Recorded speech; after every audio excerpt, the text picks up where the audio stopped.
नमस्कार. आपल्या अध्यात्मकथा या चॅनलमध्ये आपले स्वागत आहे. आज आपण श्रीमद भगवद्गीतेच्या पहिल्या अध्यायातील 5व्या श्लोकाचा सखोल अभ्यास करणार आहोत. कुरुक्षेत्राच्या रणभूमीवर युद्ध सुरू होण्याआधी दुर्योधन आपल्या सैन्याला पांडवांच्या शक्तीची माहिती देत असतो. त्यावेळी तो पांडवांच्या बाजूने उभ्या असलेल्या काही महान योद्ध्यांची नावे घेतो. या श्लोकामध्ये फक्त योद्ध्यांची यादी नाही, तर त्यांच्या माध्यमातून निष्ठा, कर्तव्य आणि धर्मासाठी लढण्याची प्रेरणा दिली आहे. चला तर मग या श्लोकाचा अर्थ आणि त्यामागील संदेश समजून घेऊया. श्लोक.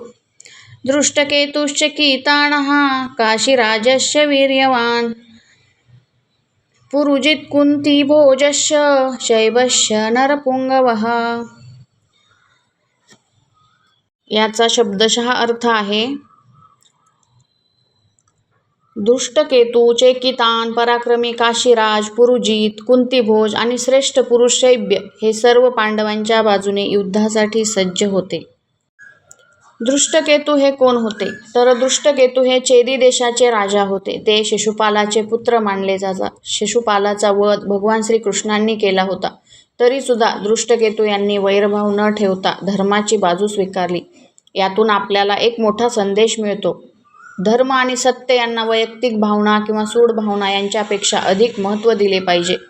दृष्टकेतू यांनी पांडवांच्या बाजूने उभे राहून धर्मरक्षणासाठी योगदान दिले. चेकितान आणि काशीराज. चेकितान हे यादव वंशातील शूर योद्धे होते. त्यांची युद्धकौशल्य अत्यंत प्रभावी होती. ते श्रीकृष्णांचे निष्ठावान सहकारी होते. यानंतर दुर्योधन काशीराजांचा उल्लेख करतो. काशीराज म्हणजे काशीनगरीचे पराक्रमी राजा. प्राचीन भारतात काशी हे ज्ञान, संस्कृती आणि सामर्थ्याचे केंद्र मानले जात होते. अशा महान राज्याचा राजा पांडवांच्या बाजूने उभा राहणे हे पांडवांच्या धर्मनिष्ठेचे प्रतीक होते. धर्मासाठी मोठमोठे राजे आणि सामर्थ्यवान व्यक्तीही एकत्र येतात, हे या उदाहरणातून दिसून येते. पुरुजित आणि कुंतीभोज.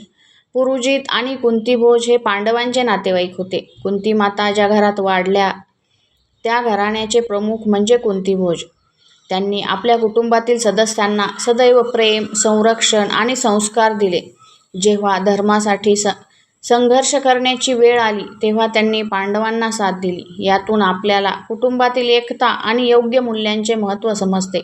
संकटाच्या काळात आपल्या प्रियजनांच्या पाठीशी उभे राहणे हेच खरे कर्तव्य आहे. शैब्य. श्लोकाच्या शेवटी शैब्य याचा उल्लेख नरपुंगव म्हणजे श्रेष्ठ पुरुष असा केला आहे. ते केवळ पराक्रमी नव्हते, तर उच्च नैतिक मूल्यांचे पालन करणारे राजा होते. त्यांचे जीवन हे धार्मिक, प्रामाणिकपणा आणि लोककल्याणासाठी समर्पित होते. भगवद्गीता आपल्याला सांगते की खरा महान मनुष्य तोच असतो जो शक्तीबरोबरच सद्गुणही जपतो. या श्लोकातून मिळणारे संदेश. या श्लोकातून आपल्याला 3 महत्त्वाचे संदेश मिळतात. पहिला संदेश, धर्मासाठी एकत्र या.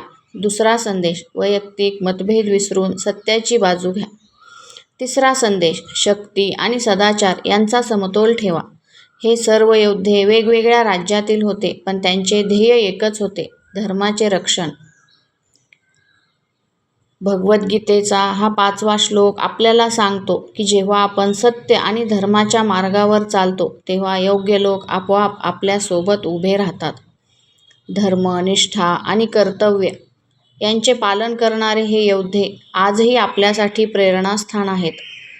जर हा व्हिडिओ तुम्हाला आवडला असेल तर लाईक करा, शेअर करा आणि अध्यात्मकथा चॅनलला सबस्क्राईब करायला विसरू नका. जय श्रीकृष्ण. कृष्णार्पणमस्तु.